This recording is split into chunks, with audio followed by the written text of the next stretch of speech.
up. Oh my goodness! Hello. I am Taren S. I'm one of the authors here at Moon Books, Hoodoo in the Psalms.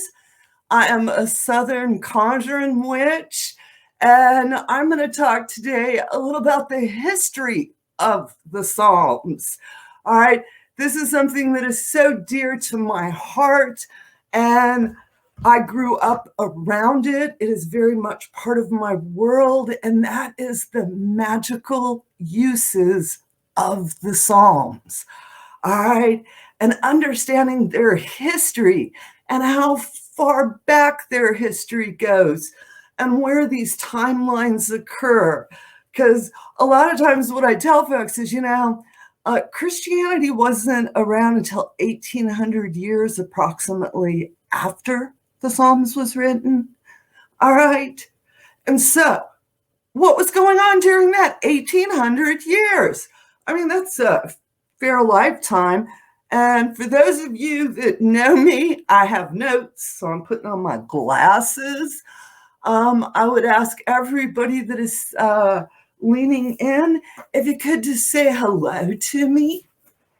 I love those comments. And of course, if you have any questions, don't hesitate.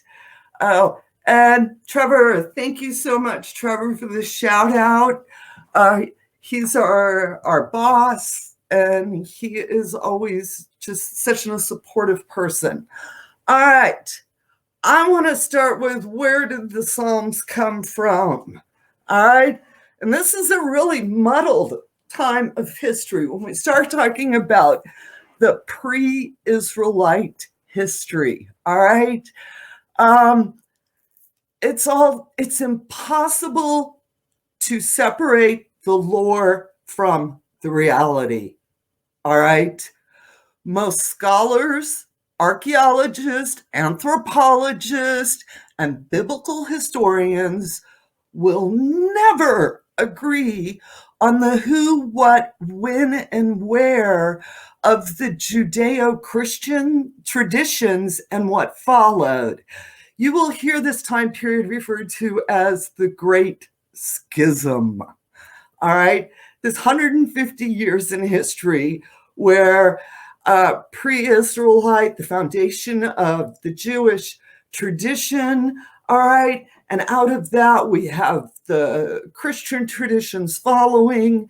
And understand that within these two camps, these folks weren't agreeing on it with each other, let alone with these two camps.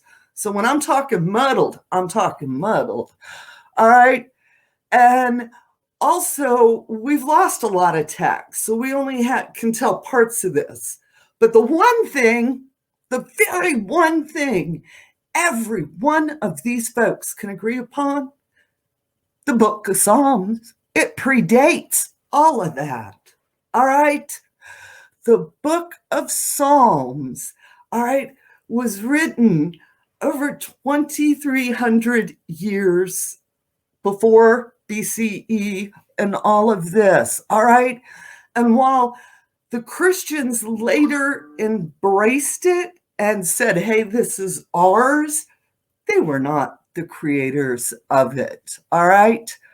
Now, what do we know of those early Israelites? Well, we do know some good stuff about them. We know they were influenced by the regions around them, all right? Egyptian, Babylonian, Sumerian, Canaanite, the Phoenicians, and of course the Aryans' beliefs all played a part in this region, all right? This is the pool that they were coming out of. I talk a lot about things are funky gumbos because it gets blended, all right? And this was a funky gumbo that was happening on. And it is from this pool that later the Israelite nation would emerge, all right? Now I want to talk just a little change gears here, because I want to flip over to this guy named King David. Yeah. All right. And most folks will very quickly tell me King David, father of the Jewish nation. All right. But what they downplay is the fact that he was actually a noted great magician. All right. Star of David. Okay. All right. Which represents as above, so below. Yeah. Sound familiar, folks? Sound familiar? He is known to have studied the magical texts of all those other nations I was just talking about. All right. We know this because he references them. All right. But he was a scholar. And when you think about us today, we could get our hands on everything when we're interested in a subject. So too was King David. He this the seeds of our modern occultism, where Cornelius Agrippa, that guy who wrote through 3 books of occult philosophy, where did he get it? Where does this all come from? It all started with King David. All right. Now, King David also wrote 73 of the 150 Psalms that we have. World's greatest magician. Here's the grimoire laying right in front of us. All right. Greatest trick was saying, no, it don't exist as it lays right in front of y'all. And that's what's been happening to many of us. We've been told those Psalms are, you can't use those. Oh, yes, you can. All right. Let me get, back on track there. Okay. Now, let's go to King David's son. Is King Solomon, all right, who went on to become one of the greatest known magicians in modern man's history with the creation of the Seals of Solomon, all right? He created a sigil ring so powerful it is said to destroy any demon, no matter how formidable. His magic lays the seed of a modern occultism as we know it today. Here is where it's coming from, all right? Excuse me, folks. Solomon is also credited with writing 3 of the Psalms that we have today. And he wrote those at approximately 950 BCE, the before Common Era. I know we do BC, AD, BCE, CE, and everybody's like, I don't know what the time is. This is before Common Era, 1,000 years before, as when we know he wrote those. All right. Now, if we go even into that Psalms themselves, and what is the earliest Psalms that we have is actually written by Moses. All right. The Psalms themselves were written over a 1,200-year time period. All right. The earliest of our Psalms was written by Moses after exiting Egypt, and that was 1400 BCE, and it is Psalms 90, which just by happen chance is actually my favorite psalm. And additional writers beside King King Solomon, were the sons of Korah, were Ethan, were Herman, and various other unknowns. We just don't know who wrote those, all right, over the course. We do know that at one time there was actually thousands of Psalms, all right? But unfortunately, they became part of the dust of history. What we have remaining is the 150 Psalms, and which we all know of today. What a lot of folks don't realize, though, is that each psalm itself is written to an aspect of divinity, all right? Because at that time, they believed that God, divinity, because they didn't even call it God at that time. All right. It was just the great supreme, the all would be a better translation, but that God was bigger than any one word. And so the Psalms themselves break down the aspects of divinity, meaning that for, the aspects were a God of strength, a God of vengeance, a God of justice, a God of wisdom, a God of comfort, a God of piety. In the end, there are 72 aspects of God, all right, because they believed that, like I said, the all was everything, which when we get into modern pagan goddess beliefs, all right, which is the belief that the goddess divinity is everything, everything is divine, and we are part of it. Understand, this early time period, they believe the same thing. All right, they were just trying to figure out how to relate to this all, and that this all had aspects, much like you'll hear many of our modern pagans who have this one all, and then they have the gods and goddesses. All right. So this is what folks were doing at this time period. Is very relatable right now. All right. They're not that different than us. Okay. They still had jobs. They still had taxes. They still had mother-in-laws. All right. And so we want to think of them sometimes as different. In reality, you could have sat down and had a conversation with these folks. All right. They got the same problems we got. They were looking for a solution. They were looking for a way to connect to divinity. They were aware of the fact, coming from these different regions, magic, mysticism, all around them, part of their modern everyday life. All right. Their medicine and magic at that time were blended together. For them, it went hand in hand. Ooh, my camera there. All right. Okay. And back to my favorite psalm, Psalm 90. This is that for me. I can remember this years, decades ago, this psalm. And my grandmother actually had it written, these two verses, down on a piece of paper. And so that, I would tell you, would be like my earliest introduction to psalm magic. But I didn't even know it. We didn't know that. We didn't call it that. All right. But Psalm 90, the earliest psalm that we have, is a psalm written of joy and gratitude and gratefulness to divinity.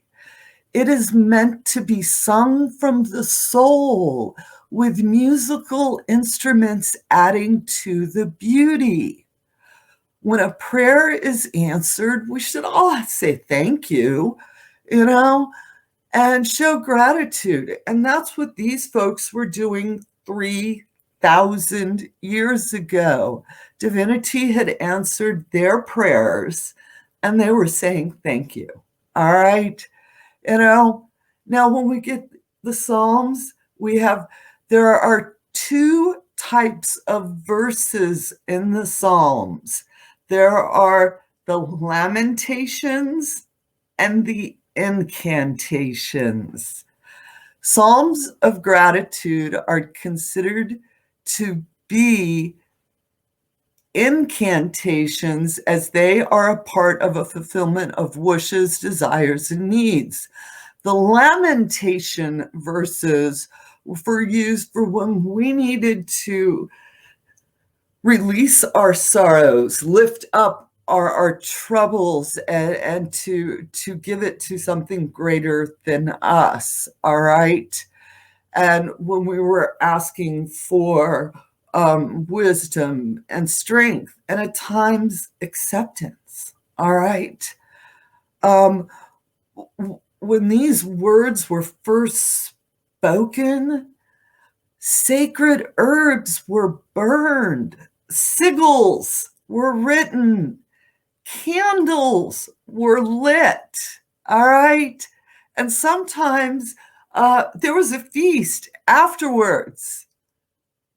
Y'all does this sound familiar within many of our pagan traditions? All right. The use of all of these items, all right, are noted in the Psalms themselves. The directions for using the Psalms are in the Psalms. When we speak of hidden knowledge, mystical connections, and magical spells that are hidden in plain sight, we only need to look at the book of Psalms to find all of this and more. All right? And I also want you to remind you that the early Israelites were worshipers of Asherah. She is often referred to as God's wife, and she is sometimes named Sophia. All right? There were very much an acknowledgement of the divine feminine in this time period. All right. And many attempts by mainstream historians to explain this time period is both monotheistic, one God, and polytheistic, lots and lots of gods, where they're trying to say yes, no, yes, because no, it's monotheistic. But all this evidence, all of this laid out in front of them is showing that during this time period, there was divine experiences with many different gods and gods, many different aspects of divinity, all right? And even though there was this proclamation from the ivory tower, the king of the time, the prime minister, whoever was in charge, going, no, we all are doing it this way. The reality of what common folk were doing was something completely different. Now, and we know this, all right, because when we're doing excavations, all right, the y'all lost my words. When we're anthropology and archaeological evidence is showing in many of the private dwellings of pre-Israelites were multiple altars. Yeah, that's right. And we're seeing little figurine statues of the goddess girlfriends. And we're also seeing statues of both Roman, Greek, and within Sumerian pantheons. They had them all right. Back to that, it was a funky gumbo, okay? And to be, like I said earlier, be aware that just because what this guy up here is saying is not what common folk are down here doing, all right? Ooh, give me 1 second. Let me get a sip here. Got me some sparkling water. All right. Okay, where am I at? And we also know that they were blending herbs, okay? Lighting those candles, sitting it up, just like what we're doing now, all right? So let me get through my notes real quick, make sure, because I get off and I just go someplace else. All right. Now, back to Psalm 90, that psalm of joy, gratitude that was written by Moses. All right. The verses that we have within Psalm 90 that we know to be magical verses are incantation verses, are verse 12 and 17. Okay, we do that through the use of sacred numerology, knowing the name, the aspect of God, and by assigning a numerical value based within the Hebrew alphabet.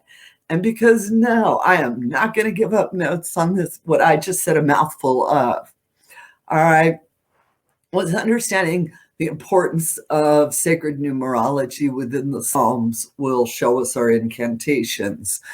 And as I was working with the Psalms themselves and learning these different aspects and understanding the Hebrew alphabet and everything, what I started to really find out was that if you just sat and meditated, all right, and spent some time wrapped in the Psalms, the verses of magic seem to lift up, to rise up, so to speak, or at least this was my personal, like, what was my mystical experience? My mystical experience was sitting at the Botanica one afternoon with some copies of the Psalms. And at that time, I probably had like 4 different versions of the Psalms laid on my counter, because I had like King David's, and then I had a Codex copy. All right. And then I had one of the Dead Sea Scrolls copies and some other scholar notes. I have all this laid out in front of me. And I'm really wrapped in that headspace and I'm enjoying it. Okay. I am just tunnel vision. And as I'm looking across the counter and and all of these words, these papers with verses, I can almost see verses rising up. All right. And I had that moment where I was like, what's happening? I leaned into it and I started circling on paper the verses. And then I went back and started working what I had seen. And yeah, it all matched up. You will feel the magical verses. That is what the Psalms taught me. All right. You do not have to spend 3 years learning how to work with the Hebrew language. Had I known this ahead of time, it would have saved me 3 years of learning to not read or speak or write in Hebrew, but still starting to understand its translations. All I had to do was use the Psalms. All right. All I had to do was clear my head, lay those verses out, and find that magic, and they raise up. They show you where they're at. It happened to me. And then I've told this story to other folks as well. I get back home in South Carolina and I get sitting with a conjuring folk and I'm telling my story about that. It showed me it was magic. And I had other folks confirm that this is how the Psalms will show you it's magic, and that you have to let it happen and everything, and that they too had very similar experiences. And what I also found out at these conversations was during this time period, this also happens within Proverbs. All right. The 2 books of magic are Psalms and Proverbs. Okay. And the discussion of that, if you lay out the Proverbs, you lay the verses out, and you find your magical headspace, you will have verses reveal themselves to you. All right. And that it's real, it happens. Okay. No, you don't have to, believe in Jesus, go to church twice a week, and be a good Christian to even have any of this happen, because I'm none of that. I am a witch who lives in the conjuring community. It's part of my family history, but I'm still a witch and I'm wrapped in the arms of the goddess. And I found that by opening myself up to divinity's everything, that within the great divine, that the Psalms are there. They are those verses. We talk about wanting to use an ancient grimoire, and everybody goes for the Petit Albert, all right, which is one of our early French grimoires. Early French grimoires We get back to Cornelius Agrippa. We go to Cornelius Agrippa. We get back to King Solomon and King David, who wrote the Psalms. So that's where I met at this country where people are like, oh, I can't do that. I can't use the Psalms. And I'm like, why not? You know, you're willing to use all these other things that these folks created, but not that. All right. Just because there's this group of folks over here trying to convince you not to use it, all I'm saying to you is don't listen. All right. You know, there are 150 Psalms, and they are amazing, and they are there for us to use them. And I'm going to give another shout out to the book. Here, let me put it up here. I went through every Psalm. All right, every one. Spent time with it, researched it, learned about it, knew from my own training within the conjuring community how that psalm was being used. How's it being used today is what I was asking. I dumped a lot of history on you folk. I told you about what they were doing 3,000 years ago, right? All right, they were doing good stuff. Okay, we actually have an interesting find in the city of Pompeii where there is a Curson tablet. Curson tablets were these lead tablets that they used. And on it is a verse of the psalm for cursing on the city of Pompeii. Okay, so the psalms have been used through anywhere that they were exposed, where people were made aware of them. Within a short period of time, they started using them magically.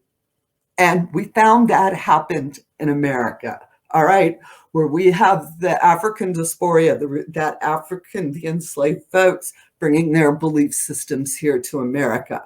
When they were exposed to the Psalms, guess what? Within a short period of time, they started using them magically, all right? And that was blended with European folk, all right, who were coming colonization in. They were already using the Psalms magically. Throughout Europe, the British Isles, they've been using the Psalms for all sorts of things. We have such a long list of history. That's like this book you could write within itself, you know. All right. The Psalms are how they're being used today is what I wanted to know. What are we doing with them? How are they working for us? So I started with the first one and went through 150 of them. Actually took me 5 years. If anybody with a little bit of knowledge there, took me 5 years to go through all 150 of them and embrace each one. All right. I didn't write a book. The book came later. When I first sat down with that first psalm and wanting the magic revealed to me was just the idea of me. I wasn't thinking, oh, this is going to be a great book. In fact, that was the furthest thing. I was like, oh my goodness, I can see the pieces, and starting to put those pieces together and being blessed enough to be in an environment where it was still actively around me so that I could lift all of that knowledge and have conversations where I would be working, a psalm, and there would be, 4 or 5 conjuring, magical, Christian, Oba folk, all right, in which we'd all be sitting there, and I could hear all these points of view at that moment, and us talking and telling stories about what their grandma did, what their great auntie did, what I read in a book, and putting it all together and finding out what history is telling us, and then finding out what we're doing now. All right. And I found these commonalities that regardless of the fringe differences, I got into the core of what we were all talking. And I was so amazed to find out we were really doing it the same way. We had already pulled out the same magical verses, and we weren't talking to each other. That's when you know it's real. That's when you know it's real. All right. And I wrote that down. And that's where the hoodoo in the Psalms came from. And the use of and the different recipes. Like I was talking, Psalm 90 earlier. This is a psalm of comfort, a psalm for when you're wanting just wisdom and comfort, and this, like I said, one of my favorite psalms. I actually use it quite a bit. And the verses are verse 12 and verse 17. Okay. I keep saying it, and I want to make sure I give y'all at least one complete working. Okay. There's actually over 160 workings in my book, because some psalms do have different workings to them. But Psalm 90, the two active verses are verse 12 and verse 17. Okay. And again, like I said, this is the gratitude, wisdom. This is the comfort. And when we work the Psalms are songs. They're meant to be spoken aloud. They're meant to be sung. Initially, when the Psalms were first, being sung, like I said earlier, it was done with musical instruments. They had drums, they had the lyre, they had some other strange instruments that I shouldn't say strange. That's wrong. They had some really nice early instruments that we no longer use. The lyre, but they used the instruments of the time, and it was a whole jam session. And the Psalms were the verses. Yeah. And for when we do, y'all, my brain runs faster than my mouth, and that's hard to believe, isn't it? All right, but the reason this psalm resonates with me is verse 17. All right, and that is, "And let the beauty of the Lord our God be upon us, and establish thou the work of our hands upon us. Yea, the work of our hands, establish thou it." All right. Now, I want you to really, verse 17 repeats the work. All right. And what it's saying is that you must work at it. Work at being spiritual. Work at being magical. Ultimately, nothing comes easy. All right? Now that's some wisdom. And I know I've had moments where, I've repeated this verse and really taking it, and I can find that place of gratitude for what I have. I can find the wisdom for what I need to do. What lays ahead, all right, is the work, and within the conjuring community, we reference workings, okay? We typically don't use the phraseology that it's a spell or it's an incantation. When we're talking, and it's like, I got a working going on, because you got to work it, all right? And we also feed our workings, where that means that we are sprinkling more herbs, we are putting our own energies, we are actually giving up an offering, which can be a multitude of things, from bright, pretty baubles to a plate of food at a certain time period. But you have to feed your magic. You have to keep that energy going. We have a lot of our workings are based within a 21 day, where we have 7-day candles, and you have to light 3 7-day candles for a total of 21 days. All right. You got to work it each day. You got to get up and stand there. Make sure you put your energy out there, put your intention, your focus, your will into it. All right. And I just got totally off on that subject, didn't I? Okay. But with the burning of these herbs, again, look, with the burning of these herbs, we know that this was done in the earliest of the early temples for the pre-Israelites. We know that, again, that this goes back when I was talking earlier about those, the Egyptians, the Phoenicians, the Assyrians, the Sumerians. They were using herbs in their temples as well, all right? And so each of the Psalms has its own incense mixture that is first based within antiquity, all right, and then moved up into the modern world. Some of those ingredients we don't use no more. Some are hard to get a hold of. And some over time, what we find out is regional flares come into play. Use what you have, use what you need. So for here in America on the East Coast, our herbal list for the Psalms would actually be different, say for somebody who lived in the British Isles, where your herbal list, because you're going to base it on what's in your backyard, all right? And if you get into the actual makeup of the herbs, where some herbs are considered bittersweet, all right, other herbs are nighttime, and just the whole family of herbs, you find that those aspects are laid back onto the workings in the Psalms. Now, for like I said, I'm going to give a complete work, and y'all just got to bear with me. I know a little recipe here. Psalms 90, verse 12 and 17. The incense to this one is nutmeg, orris root, and wood Bethany in equal amounts.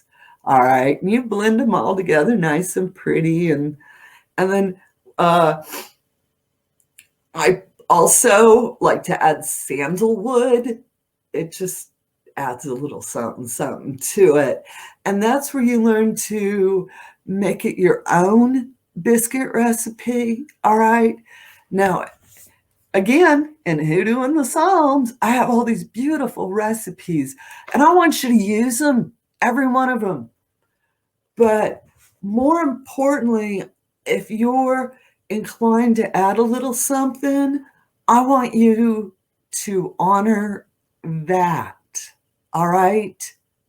How important it is to put a little piece of you into it. Because when I was talking earlier, we were sitting around in a circle, at the shop, and there's all these people with different opinions and ideas. We all had our own little flair. And I think that is the most important part, is the putting your little you into whatever working you're doing. And to, again, use what you have and use what you need. That was the very, very beginning. That's what they were doing. And here in America, within our conjuring traditions, that's what we did. We used what we had. All right. And it's only when we look back at our past with lens, looking back at our past with modern lens, you're looking at it completely differently. Change your perspective and look back at our past as when you can see other pathways. And I don't know if I quite garbled that out of my brain, all right? But what I have found in all of the stuff that I do, all right, all my research, is that it's this funky gumbo, which is we have been blending and mixing all the way back. And nothing changed, all right? And another thing, I have a really quick little note I wrote down was, okay, the Old Testament, the 5 books of Moses, the Book of Psalms is divided into 5 sections, and the pentagram has 5 points. Now, that will make you think, if nothing else will, that one will make you think, all right? And to really start following yourself, listen to you. I spoke earlier about where I had my mystical, magical moment with the Psalms, all right? And it wasn't anything you had to go buy. There wasn't in a book. It wasn't any magical words. It was being in that headspace, all right? That was the magic, when it was being in the headspace, all right? Magic is created with focus, will, and intention, okay? That's what creates magic. And all of that comes from within you, okay? I don't care what book you read, it only has words to lend, all right?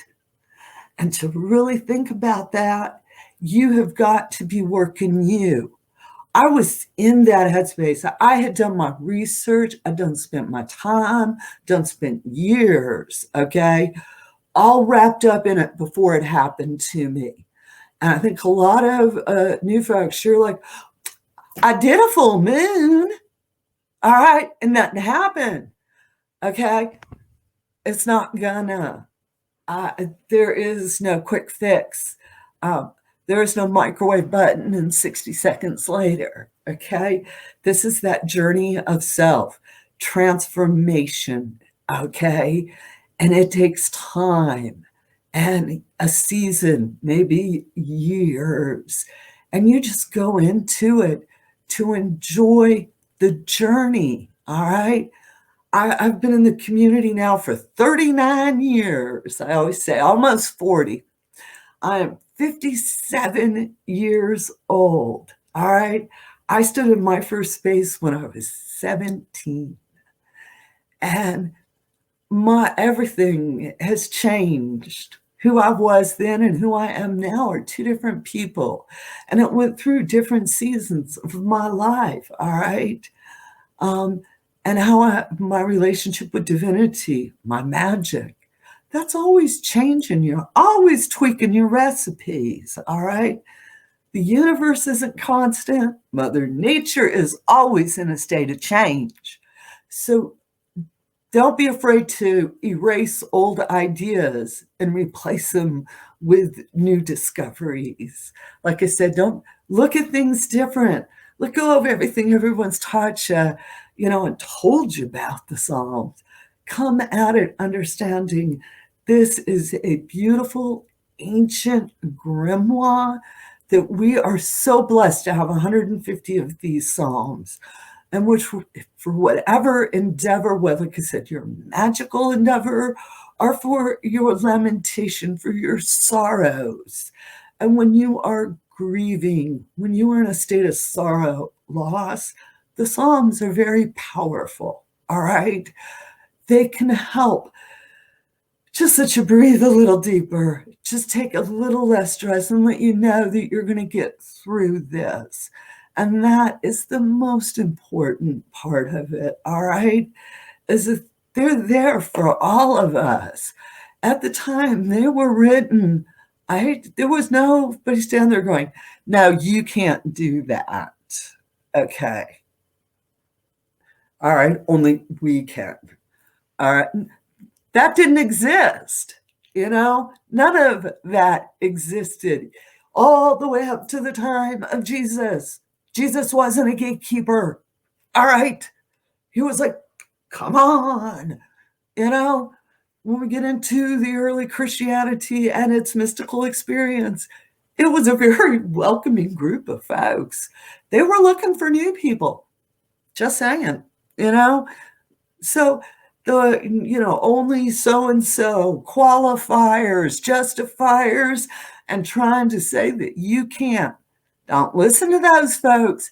If the Psalms speak to you, if you read these verses and you can feel them, you can use them. That's it.